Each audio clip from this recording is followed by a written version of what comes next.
For your mama, papa, a bar side media, so side media, your friend of the punch line. Now, me and me, side media, charm, a friend me had her fees. Now, and then at the atmosphere, a fire, no more munye zongo for, and also munye pepe for, and also munye cremo for. Seni a DBC zongo ni na pepe ni di, and also zongo ni di, and also cremo TV, a pupiuma, or muka yen na ye boom no more boy in bonnet. Now, be a minute between common. Ni di Thomas Amponsa ono wonye zongo ni ano wonye pipi ni ano wonye kremoni so mekọ na mene na akodi nkomo na mabusa no de enti a BBC e wo man mu anase BBC e wo bebi na edin bi kopie mu a ye pipi ni di aye fusa na Yakubu anase asana bi kopie mu a no mo aka ye nyina ye bum no mo boy di bone na menchere ho no mekọ ahoma no so na mene Thomas Amponsa akodi nkomo na wa chirechire yemu die nti a aya saa niema wi esi ewo yema yimu Thomas mema wa kwa ba eba punchline dwumadie so menya be medawas mejo so Thomas nkoma ye di efa sene minuanu a munye pepefo anase emfa se zongofo no se BBC ewo zongo anase o man mu a senior mufasi hwe zongufo se BBC a nefa yenua ba ko ho anase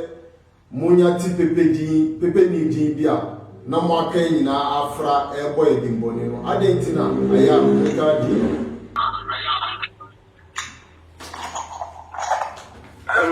mi amema medawase se o ma mesa akwanye se memra ofidikasi na me so me na metre ma adwen ewo ensema wo bisa mi ho medawase bebre nyame hira o eya na adekudi a ema esi ne sa ne se yemu bebre no eya na ye tse ezongo asemboni bia na ase ada tribe na omuni zongo no se o de esi de eye ezongo fo land definitely e beti ezongo fo ediwu enchi na ya na ema ye tse akwa sa se e kan se ese ne edin no nyina frizongo na eba ene edin na frizongo ase semboni bia na ase ye de ni akwa ko she ezongo fo bat enye enipa ni nyina so na etisa ebi ti sabe say sometimes tani nkofo ekon sa asem so ese zongo fo but we can say akan for any other tribes ni bo hono ma se say no as enibie na abani nti no bebre so ensusu say sa de no eda so koso biem but then say ana afa say hu ni say asa bibia si ayi hu say zongo fo na eye titrafo sa na ebinum hu no say zongo fo na eye titrafo enti bibia na edi ani akote zo ke ye die si die dia zongo ni na akoye eno adwen aya na emayimu bi no adwen sa enti na ada bia ye de ani kosi honom no so no. Okay Thomas minimsa wo no obia ye wo aye tudin se se wo udin di Thomas na adentina obi frizongo anase obi opepeni na okodi boni bia mu hihwe ni din na mu ni din na mu akaye nyina ye ti zongo no na mu akaye afra ebo din boni But meta da wasi bibu eno ene asem no se obia woni din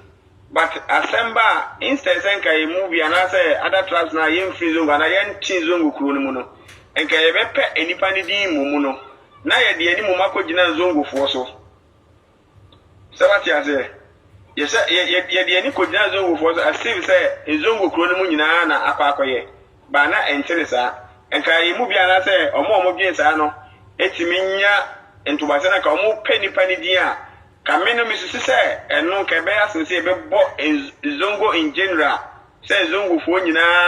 na eye sa ade no eno ni ade a aya na e hard because me ya santini me wo midin wo a me ma me ne papa wo me de ma me enti se asem si a e wo se ye bo midin na mabusa bo so se enipa semesi na okoya ade ni ye friend se ye ka kasa santifo ye ka ebeka za nipa na okoya ade ni ye friend say but BBC was zongo and I say BBC pe near the ania kosi zongo in general say zongo for and see inside ke be penny there any mistake ya na enu bi no ye okay Thomas ba me musa minim say wo no Ghana yawo Ghana no ye den ya wo namfo o ye zongo for and I say wa go school so a wobenya namfo mu nso ye pepefo anase zongofo o ewo hwehwem no wogidi se din na omode bo zongofo no sa pepepe netie din bone na omode bo zongofo no sa pepepe netie oh bro din bone na de bo zongofo no enye sa pepepe netie e na meka se ada ayemfonso ani enimu yemu binum eye se ezongo no na ya bo zongofo nyina di but ye wo me besi sa me no machia ezongofo machia pepefo machia mosenfo na mfo bebre so ne ebinu musia na se omo no bo nkoma utimi se na osa na komudi yawo se asemba ne ye ka ezongo in general na de sai obia but mimi hwehwe mu ne mimi fisi wo me besi sa me bia manyina duru no ezongofo ame no mo anante no utimi se difference ankasa wo mpa sabi papa for the doors of Seneca Crabby, I don't could one into me class and media say, yet it's a for you now by any sanity. Thomas, we make imagine as well as I said, any time and what time years before. You bet me, Ginaso. I can say a binum, and you'll be a binum. Once you will be on ma. Sandy pan one is zongo for no. Omono emfa oye de ya omonfa eji ebinum enye nipa nyina ene beka se me de me wotan e de man zongofo eji me tibi bia fa zongo na se zongofo nyina da bi ebinum na tisa enye ada trab na kofo na ye wo man Ghana no ma ye nti zongo no omo nyina na dwene sa okay Thomas we are sentini me for sa kwan so abusa se omo a aya omo time mazongofo no edie na aya omo ta kan edie na zongofo ayo on say ebinum no adwen kire say ezogofo titrafo sabi enuanum pepefo titrafo ebinum adwen o enye obia ebinum adwen ye om say enuanum pepefo ana zogofo no titrafo enti onpe o masam ana say make say even ye akamfo no mukran ewom obi wo hono mu a na sade wotie no sabi zongo ni bi kwampo entesa but na akoye te say ofri zongo anti me kan ma kan say genu say zongo fo but ye binum na wotan de mo ene binum mo so a omo pe omo asempa. Okay Thomas pese me busa say mo asempa na say mo na mo nye zongo fo a mo sanye pepefo no munim sunsunya eda zongofo eni kremofo ntem bro no mistake aya na ye no any mistake ye nim make me aka about 90% say ye nim ensunsuya eda zongo eni muslim for entem ana people for entem ye nim bebre nim sade no eni ntina mu ye fam se zongo ni ekoya ade a emprepi mitahu se musa di fra nkremofo so mu timi ka se nkremofo ene yesa unyini se za ade na ewo mutim no enye papa because kremo anase musulmi no som eno enye nipa wo asantini betima be kremoni ayi beni betima be kremoni ana menso zongo ni no metima be kremoni na adenti na obi boye ade bi no oye okuta edin bi a mu se zongo din a na mo dia frase kremusum ne etisa ana medical ka tell say mfonso na enipa ni mu bi because say ukọ nzongo ni jirane baabi ena nkramusum no so ejirane baabi nkramusum no ye esom ayese wo de ba akan mu ana say Christianity mu aya asore mo so mate obiara timi kodom bi asanti ni betimi akodom Eastern som no ena pepe ni so betimi akodom but obi tinzongo na no nkyere say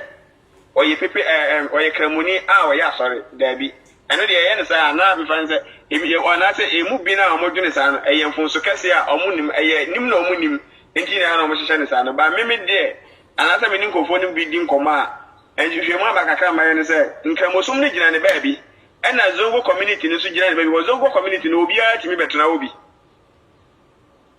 Thomas Islam so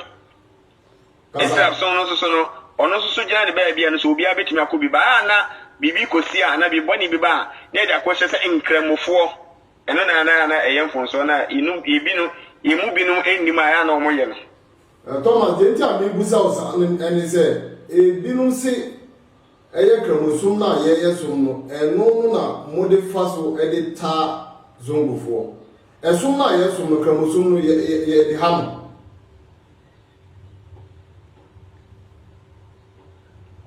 bro eno de sa kwahye we ni de emetima ka se eye enkofo no mu bi ena omo wo sa adwene emetima ka se nyi nipa nyina na wo sa adwene se esa se nkramosom na omo som ntimetan no because oni me som no enye baako ntimetan no wo sen ko oni me som no ye baako ntima se me so mentina se enu ye enkofo no mu bi omo so sabi omo nya sa esusudie na so omo nya sa asuhunu so eya sorry ne nipa no oye oba Christianity ma Christianity no ma sa chichim obia sa woni som ono so o Bible no no ma chichim bebre obia ne mra bat onse akwaye otaye bia woni me nka dia woni me nkwa sorry ba akode asa oye metanfo eno so ye mfonso na Thomas afei se adie we na wa amanfo tirim no o ye asentini adie be na ohwe a ye betima ye ama amanfo ahya ase dwene yi asai adwenwe efiro mutirim me de me kakra metima kan say ye betima say e wo say Christianity no any Muslim som no empanifo no muom no eba be kire omo asabi omo nti ase papa no e wo say Islamism no empanifo adam no eba kire say obi etizongwa ne no kire say nipa no owo Islam sumnim obetimi atranzongo so na okwa sorry menye sure say Islam so no be ka say because of what is zongwa na akọ asori okoya asori wo Christian for notify say ko da bi eman sa na menye sure say Christian for no so be ka say because of oye Islamini na woti emu nzo so free ase ko tranzongo edide ombe ya be man ti ase aba ne say omo tam na bonten ye ebiti say wo ame no ka say ye ni abema hafiz wota chere sa chere bibira first na emu bia ye ntie enwase no ye ba benya ntie ase say okay ne sa na ade ne tie da na eye edide me ka kan metima kan say Islam panifo no na Islam som no eya sa abena be no monta amna bonten na mo mechire mu fa nkyere omo a omo nti omo ase because obo on ma o kire mu kire ne pe obeti wase a enkofa wantu bia enfa ma obo on ma onya obi ama ne nkyere ni mu eni nti na a na on so efa na adwen say eni obi ti zongo nkwa dia eni na oye Islam ana oye muslimini ejetitua sembi ebekoso bia no oka ho da bi Islam so no meme hwe mu de enkyeresa engino amomra bontin no mu cheche mu kyerɛ na omo a oni omoti eye omonye omonti zongo na so omonye pepefo omo bo pepefo dimbone no so edie futu ana se die npa na obeka kyerɛ omo a ye na omoti na aya na omota bo zongofo edimbone ana Muslims no we do ye Muslim nto omota bo mu dimbone no kakra me metimi aka kyerɛ mo sɛ sese ne ewiase kɔ nanim ehwehwemu ne adesua so adoso wonti bibia se afre obi a wo wanim na won kyerɛkyerɛ wo mu because enye obi biala ɛna sabi obetra zongo na wadi bone ɛna enye obi biala so na obetra zongo no wai papa akwai te sɛ ye nti zongo na the same thing na sɛ kra de wo hwɛ de akika kɔ na se BBC first na ka BBC ya na mapata o maso ye beti pepe for din kwa na ye beti Isaka ebe o se pepe for din na Islam din ye beti ba na asasa bo se BBC pe ye beti menya kanfo bia be for another tribe be for ni enya bia pepe din ba ku bia ba be frem enti de metimi akaka me metimi aka ne se saa de no emere asosa yi twa saa de no so ni ehun se ye nyina ye ba ko ye nyina ye pe de me metimi aye no obi betimi aye papa metimi aye pepe ni betimi aye boni a betimi adie no saa no no so betimi adie BBC a ama ye fa ye ni nkosi zongo nko aso mo na akoye okay Thomas den ya ye nim se bisidosu kra bisidosu sen ya tabataba de ye benya bi wo zongo fo no so a omo edi sa nyamra sema omo de sei zongo fo di no wo afoto bi emom bro ameda say afoto a metimi di ama sa omo koye na omo sai zongofo din ene se emraso ene Ghana ye koye nim ye hwe abato ya registration ya ye etwa mu enre ye etwa mu ya ye tete baabi a endokwa kakra bi sisi wa na enye zongofo na ye na se enye zongokro nim se de na ka first ni bi nim besusu se woni besi no ye hu se se na atrako baabi a enti wo a wo sise bi a wo free zongokro nim na wodi bone e de sai Islam so no ana wo de sai zongo community din no emedu se obeja isa na ma no na wo so wafa ekwan a ema edimboni biara emeto zongo community no so ana se edimboni biara ema meto Islam so no so because sawutim na akokoya mu se ebinum e de bese omo a sebe omo ni wo hwe na wase omo din kwa emfa ba so bi amba Mr. Thomas Amponsa ye da wase se oso wa be kire wa bi efa punchline medie so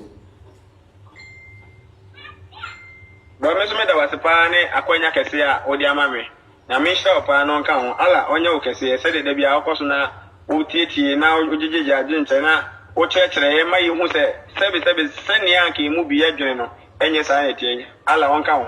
Thomas ye da wase se oso wa be kire wa kire efa saa dwumedie so obi a mene na twitwe nkomo ye frɛ no Thomas Amponsa na Thomas Amponsa enye zongoni ana wonye pepeni ana wonye kremoni so ono na yaje na adwenkyerɛ eni na futuo so ɔwoma ɔmodwen saa adwenwe enti sɛ afei na wabe hwɛ punchline dwumedi ibia bomodin sɛ obe like a page ko Facebook na ko type punchline gh